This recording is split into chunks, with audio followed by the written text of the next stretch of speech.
नमस्कार मित्रों, towards education में सतीश कुमार का आप तरफ से आप लोगों का स्वागत है, अभिनंदन है। जैसा कि टुवर्ड्स एजुकेशन आपको टीजीटी, पीजीटी और इंटरमीडिएट और बीएससी के लिए बायोलॉजी करा रहा है। आज जो टॉपिक मैं आपको करा रहा हूँ ये कोशिका की संरचना तथा कार्य से लिए गए हैं और ये आपको MCQs के रूप में काम कर हैं और आप इनको देखेंगे। और वीडियो शुरू करने से पहले मैं आपको एक बात कि जो लोग इस वीडियो को रेगुलर देख रहे हैं उनका पुनः स्वागत करता हूं और उनसे निवेदन करता हूं कि वो अपने इष्ट मित्रों को शेयर करें, सब्सक्राइब करें, लाइक करें। तो समय का ध्यान रखते हुए हम स्टार्ट करते हैं। ऑब्जेक्टिव टाइप क्वेश्चन है और ये CPMT के समय यानी जो आज नीट है, नीट में ये बड़े आपको उपयोगी साबित होंगे, रेगुलर आए हैं। तो सबसे पहला क्वेश्चन मैं आपको शुरू करता हूँ। पहला क्वेश्चन है, सूक्ष्मदर्शी की सहायता से सर्वप्रथम कोशिका को देखा। किसने देखा था? रॉबर्ट हुक ने देखा था। ये कोशिकावाद प्रस्तुत किया किसने किया था? कोशिकावाद करा था स्लीडन एंड स्वान ने किया था। स्लीडन और स्वान ने। न्यूक्लिक अम्ल की खोज किसने की थी? न्यूक्लिक अम्ल की खोज करने वाले जो थे मिशर थे, मिशर ने की। राइबोसोम महत्वपूर्ण है क्योंकि ये सहायक हैं। राइबोसोम महत्वपूर्ण है क्योंकि ये सहायक हैं प्रोटीन संश्लेषण में।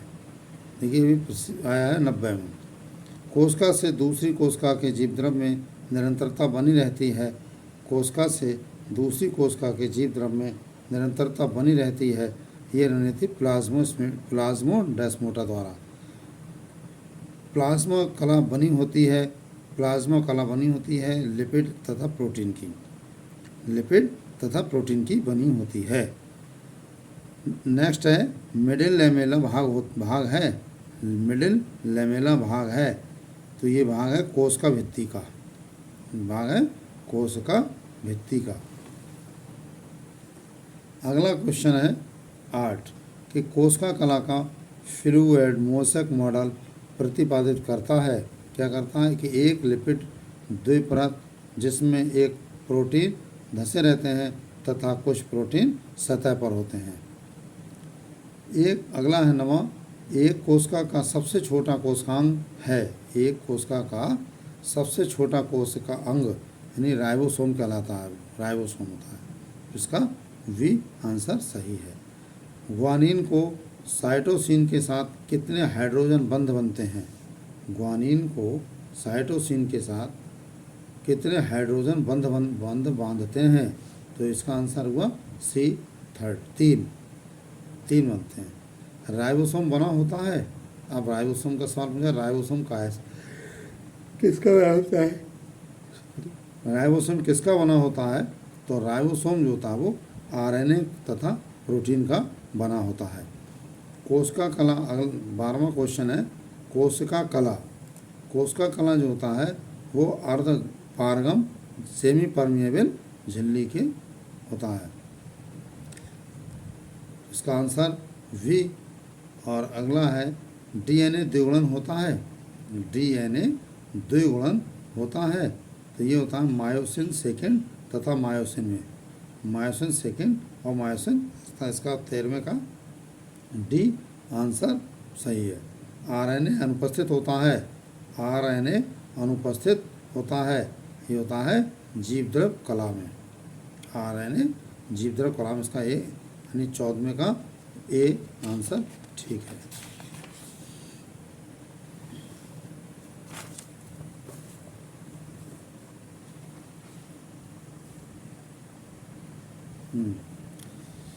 एक कोशिकांग जिसकी अंतःभित्ति बलित होती है अल्ट्रासोनिक विघटन से उसके छोटे छोटे टुकड़े मिलते हैं जो एटीपी का संश्लेषण कर सकते हैं। ये कोशिकांग है। क्या है ये कोशिकांग? ये यानी देखिए एक कोशिकांग जिसकी अंतावृत्ति बलित होती है, फोल्डेड। अल्ट्रासोनिक विघटन से इसके छोटे छोटे टुकड़े मिलते हैं जो एटीपी का संश्लेषण कर सकते हैं। ये कोशिकांग क्या है? ये होता है माइटोकॉन्ड्रिया। फोल्डिंग होता है अंदर। माइटोकॉन्ड्रिया की खोज किसने की? माइटोकॉन्ड्रिया की खोज करने वाले वैज्ञानिक का नाम है आल्टमैन ने की है। इसका सी आंसर सही सोचने का। 17वां सवाल, कोशिका का एंडोस्केलेटन बना होता है। कोशिका का जो एंडोस्केलेटन होता है वो किस चीज़ का बना होता है? अंतः द्रव्यक जालिका का, जिसका बी आंसर ठीक है। प्रकाश तथा सूर्य की ऊर्जा का एटीपी में परिवर्तन होता है। प्रकाश अथवा सूर्य की ऊर्जा का एटीपी में परिवर्तन होता है। इसका आंसर है वी, क्लोरोप्लास्ट में। सिंगर तथा निकल्सन के फ्लूइड मोसेक मॉडल में बाह्य प्रोटीन होते हैं। एक मॉडल तैयार किया था सिंगर तथा निकल्सन ने। फिर मॉडल का नाम है फ्लूइड मोसेक मॉडल में बाह्य प्रोटीन होते हैं। तो ये इसका आंसर है ए, सतही रूप से व्यवस्थित तथा आसानी से पृथक किए जाने वाले। 20वां सवाल है, राइबोसोम की खोज किसने की? राइबोसोम की खोज पेलाडे ने की थी। राइबोसोम की खोज पेलाडे ने की थी। लाइसोसोम की खोज किसने की? तो लाइसोसोम की खोज करने वाले वैज्ञानिक का नाम है डी दुबे। इसका एक सी सही है। सेलुलोज है। क्या है सेलुलोज? सेलुलोज एक हेक्सॉस पॉलीसैकेराइड है। सेलुलोज एक हेक्सास पॉलीसैकेराइड है। 23वां सवाल है, प्रोटिस्टा तथा मोनेरा। प्रोटिस्टा तथा मोनेरा जगत में मिलने वाला कोशिकांग है। तो इसका राइबोसोम आंसर है बी आंसर इसका सही है। हरी पत्तियों से क्लोरोप्लास्ट को पृथक किया जा सकता है। हरी पत्तियों से क्लोरोप्लास्ट को पृथक किया जा सकता है। ये एसीटोन से। इसका आंसर ए सही है। 25वां सवाल, एक डीएनए रज्जु किसके संश्लेषण में सीधे भाग नहीं लेता है? एक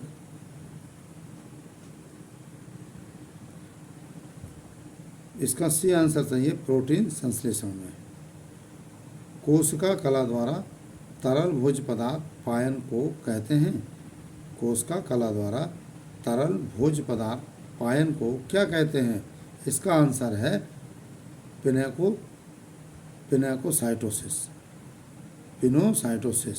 इसका आंसर वी सही, पिनोसाइटोसिस।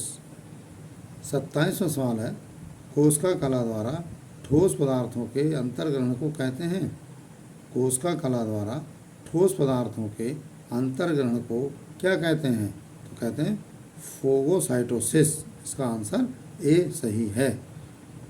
28 नंबर सवाल, सूत्री विभाजन की खोज किसने की? सूत्री विभाजन की खोज फ्लेमिंग ने की। इसका आंसर सी सही है। केंद्रक की खोज किसने की? रॉबर्ट ब्राउन ने केंद्रक की खोज की थी। और 29वें सवाल का आंसर वी है, केंद्रक की खोज रॉबर्ट ब्राउन ने की। 30वां सवाल है, कोशिकावाद के अनुसार पादप तथा जंतु की कोशिका मूलभूत संरचनात्मक इकाई है। इसका डी आंसर सही है। माइटोकॉन्ड्रिया शब्द दिया। माइटोकॉन्ड्रिया शब्द किसने दिया? तो ये दिया है वेंडा ने। माइटोकॉन्ड्रिया शब्द दिया है वेंडा ने। यह 32वां सवाल, यह कथन कोशिका पूर्ववर्ती जीवित कोशिका से बनती है। कौन सी कोशिका है जो कोशिका पूर्ववर्ती जीवित कोशिका से बनती है? क्या दिया? विर्चोव ने कहा है। किसने दिया है? ये विर्चोव साइंटिस्ट थे, उन्होंने इनका 32 का आंसर ए सही है।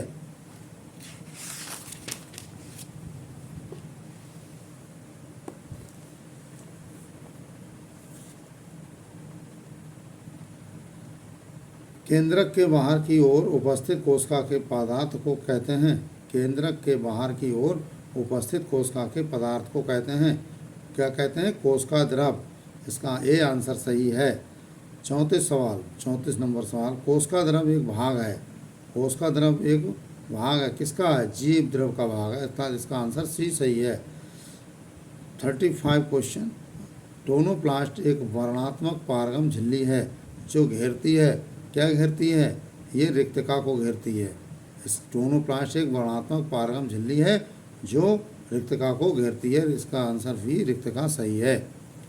पादप कोशिका की रिक्तका में मिलती है, पादप कोशिका की रिक्तका में मिलती है, क्या मिलती है? यानी घुले हुए खनिज लवण मिलते हैं इसमें, अर्थात इसका आंसर डी सही है। 37 नंबर, पादप कोशिका तथा जंतु कोशिका में अंतर होता है। पादप कोशिका तथा जंतु कोशिका में अंतर होता है, क्या अंतर होता है? पादप कोशिका में एक बड़ी रिक्तका होती है, जबकि जंतु कोशिका में बहुत सी रिक्तका होती हैं लेकिन छोटी छोटी होती है, ये अंतर है।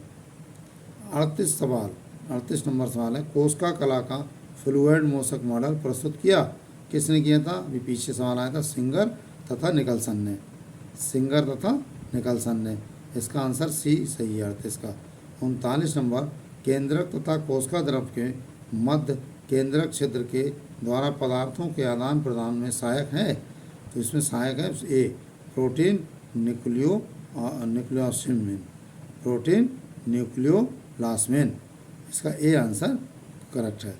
40 नंबर सवाल, केंद्रक में केंद्रका का मुख्य कार्य है, केंद्रक में केंद्रका का मुख्य कार्य क्या होता है? तो इसका कार्य होता है राइबोसोम का संश्लेषण, राइबोसोम का संश्लेषण, अर्थात इसका आंसर सी बिल्कुल सही है। केंद्रकाव का कोर बना होता है, 41 नंबर सवाल है, केंद्रकाव का कोर बना होता है, काहे का बना होता है? ये होता है H2A, H2V, H3 तथा H4 का बना होता है, इसका आंसर डी सही है। केंद्रकाव जुड़े रहते हैं, केंद्रकाव जुड़े रहते हैं, कैसे? लिंकर डीएनए से जुड़े रहते हैं, 42 का आंसर सी सही है। न्यूक्लियोलर ऑर्गेनाइजर क्या है? न्यूक्लियोलर ऑर्गेनाइजर क्या है? ये द्वितीयक संकीर्णन है, सेकेंडरी कंस्ट्रक्शन, द्वितीयक संकीर्णन, इसका भी आंसर सही है। 44, कलाओं की बनी जालिका जो कोशिका में पदार्थों का संवहन करती है,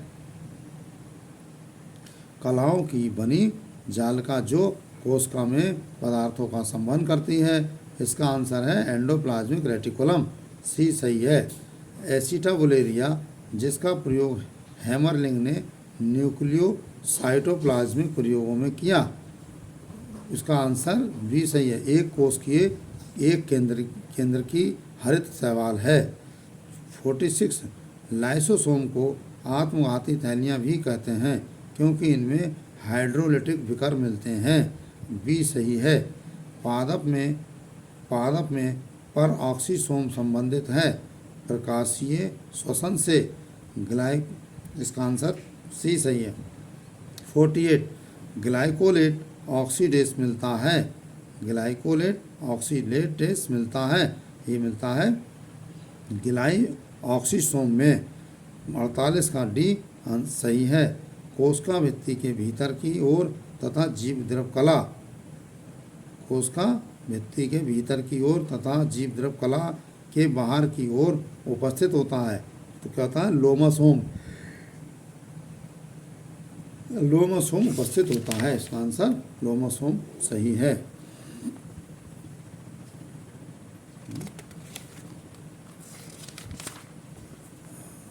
इसका लास्ट क्वेश्चन इस वीडियो का, माइटोकॉन्ड्रिया लवक तथा जीवाणु में मिलने वाला राइबोसोम है, माइटोकॉन्ड्रिया लवक तथा जीवाणु में मिलने वाला राइबोसोम 70S प्रकार का होता है, इसका आंसर भी सही है।